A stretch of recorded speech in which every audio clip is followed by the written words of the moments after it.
you all, Thursday crew. Maybe some people are hungover, maybe some people are just zoning, but we're excited to share with you for our third day some new information. I'm going to switch to the slides, please. So we're here from Paramount Advertising's Audience Impacts and Intelligence team. We are a collaborative group of strategists, researchers, right brain, left brain thinkers who really are here to help our partners understand the wild world of intersection of advertising, marketing, media, culture.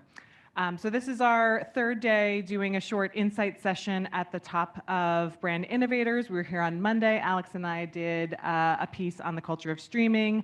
On Wednesday, maybe some of you caught Shivani and Michelle talking about our Industry in Progress study that is about inclusivity in 2023. And now today, we're happy to share a real just teaser preview behind the scenes of our new piece called Rise of Alpha, which is about the next generation of consumers, the Alpha generation. So this is actually something we're launching next week at an AdWeek webinar. So at the end, we'll share a QR code. You're welcome to join for the full presentation. We'll just do a few highlights to give you a teaser of what's in that presentation. And before we set the scene, we always want to talk about who is Alpha today. So millennials are about 27 to 42, Gen Z 12 to 26, and alphas are under 11 and being born every day. My 5-year-old son, Encyclopedia of Facts, tells me that there are 4 babies born every second. So welcome new alphas. Welcome new alphas. Welcome new alphas. And each of these generations, of course, is defined by the things that are foundational to their experience, whether it's for millennials really being born in stability and then into stability and then having that sort of feel ripped away from them. Gen Z having this always-on relationship with technology. And for Gen Alpha, we're starting to see this kind of feeling coming into a world that has been really disrupted and a feel to help solve those existential challenges. And the name really says it all. So when we talk about the level set of this generation, it's 48 million kids under the age of 11 in the US, and that's 15% of the US population. And as we said, they're being born every day. This is a group largely being born to millennial parents, and so we will see this be one of the largest generations in history. 9 and 10 are influencing household purchases across categories, so they are highly influential already within their own homes. And we see the projected 5.5 trillion estimated spending power by the year 2029. So they will have a lot of influence. So for marketers who have been focused on Gen X, millennials, overwhelmed by Gen Z, the alphas are coming, and it's always good to get ahead. Even if alpha isn't your primary target today, or if kids and family aren't your primary target, it's always wise to think about what's coming and what's coming in the future. A little bit of an understanding of this research. We do a lot of heavy qualitative, heavy quantitative. This is really a survey where we spoke to about 2,700 individuals between parents and kids. And then we also do a number of different kind of methodologies to give that flavor and give that understanding of what's really happening in the lives of kids and families. One of those being really tracking the emotional priorities between Gen Z and looking at that comparative to Gen Alpha, because we want to understand what's really different about this generation. So this is what is going into the full study. We talk about 5 spheres of influence of what is really driving change and what is really defining a generation. Their parents, their community, their identity, their future, and their media and technology use. So these are the 5 components of it.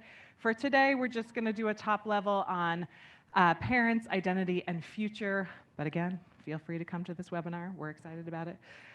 So we'll start with parents. Of course, Alpha's parents, everyone's parents has an incredible defining force on who you become. And Alpha's parents are really driving a different way of parenting. So as I said, the primary parents of this generation right now are millennials with some Gen X. And of course, growing and growing and growing is Gen Z parents. 1 in 10 are Gen Z parents. But for this study, we've really focused on 6 to 11-year-olds, as that is where you're getting more of that defining sense of, as they are growing up, who they're going to become. And so we haven't focused as much on the younger set, particularly because the developmental differences between a 2-year-old and a 10-year-old make for a lot of different challenges. So we'll talk a little bit about alpha's parents and kind of what is defining what makes them different. And a huge defining characteristic for millennial parents particularly is just the way that they think about parenting differently.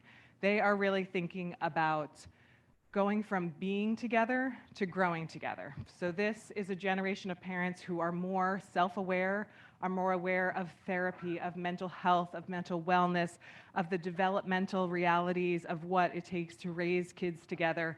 And they have a hugely different point of view on how they think about raising their kids, from really parenting for two or growing together.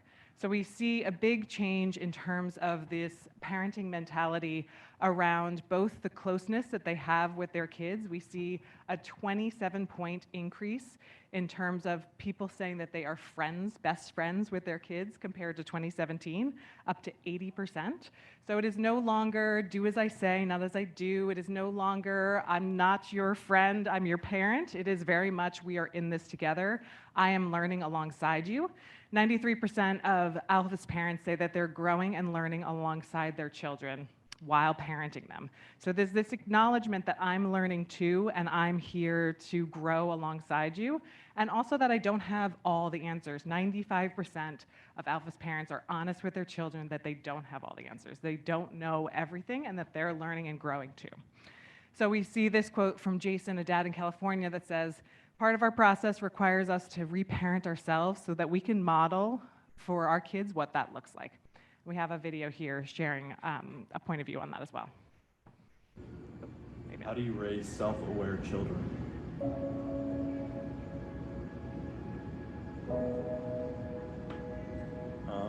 As the father of 2 children, I can only raise self-aware children from the level of my self-awareness. So if I'm unaware of the traumas, the things that have happened in my life, I will raise them from that same unconscious state. So really it's not the children that I'm raising. I need to go back and raise myself. It's what we call self-parenting. You need to go back and work on these parts of you in your childhood so you won't then project them onto your children. Because we understand the nature of this thing that we call evolution, how children actually are. They're more self-aware than we are, which is why I had to do the work so my children won't have as much work to do on themselves. So raising children to become self-aware is about me becoming more self-aware, and then the more self-aware I am, the more I will be able to project onto them from a place of being conscious instead of being unconscious from crap that happened to me when I was younger that I was unaware of. It's pretty deep. It's pretty deep. So now we'll move on to the second sphere of influence with Alex. Yes, thank you, okay. So the second sphere of influence, alpha's identity. Identity is key to the formation of alpha and who they are becoming, and as they explore who they're becoming. Right now, there's a real double-sided conversation when it comes to identity for alpha. On one hand, the cultural conversation for identity in the country is happening in the playground, right? Think about it.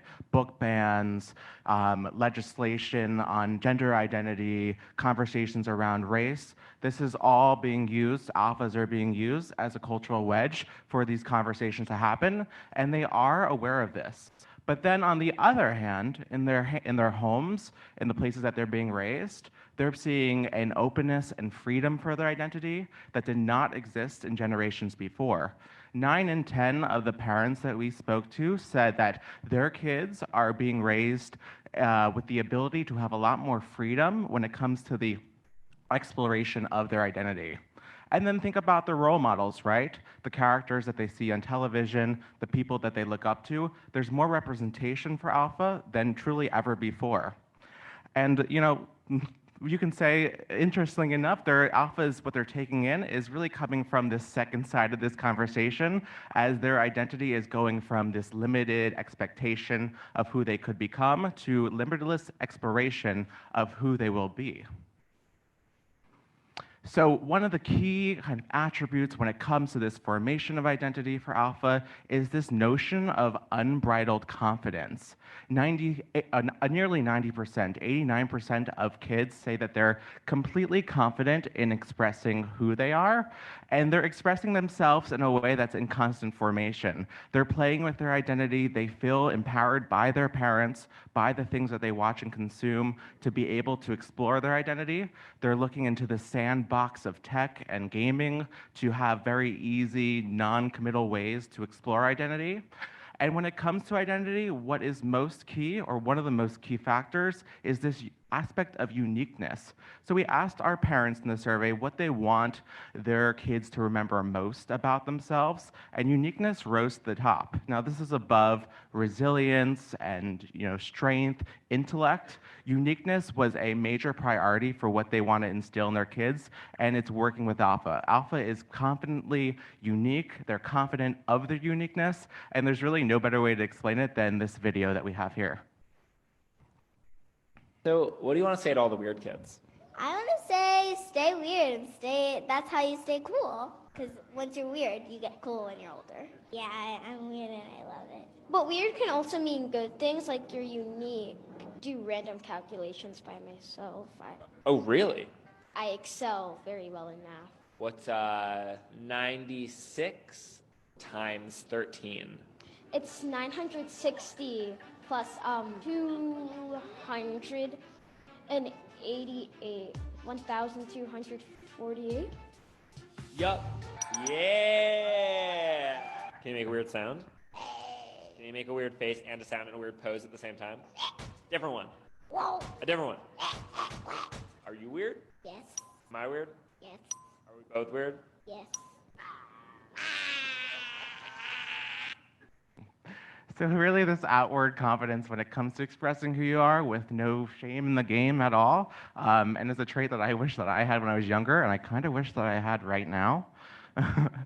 But the last section that we'll dive in today, a quick nod to Alpha's future. This really looks about, what does success look like for Alpha? What are their goals? When they enter the world, what is important for what they present?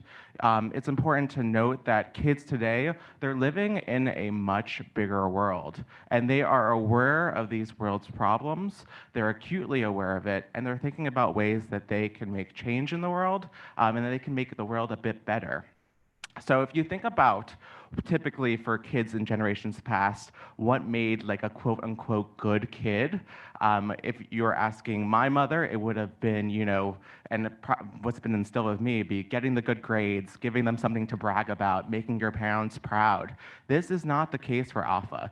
This was a major, moment of recognition, is that Alpha, they're not concerned about getting good grades. They're not concerned about making their parents proud in those very traditional senses. Instead, they understand the weight of the world, and what they're concerned about is going from just being good to really adding and benefiting the greater good.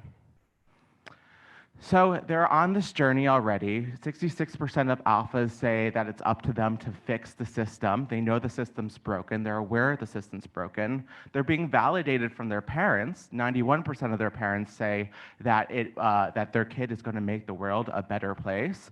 And the question is, how are they going to do this, right? So we know from before that they're inherently confident and expressive of their confidence. This is the same for what they want to do to change the world, but there's a slight difference here. The difference here is that they're going to be using and channeling this confidence in a way that also employs kindness. Kindness is a very important trait to Alpha. It's important to kids of all generation, but even more so to Alpha compared to generations before. And there's this mentality that's going on online right now called the honey badger mentality, but this mom will explain it best.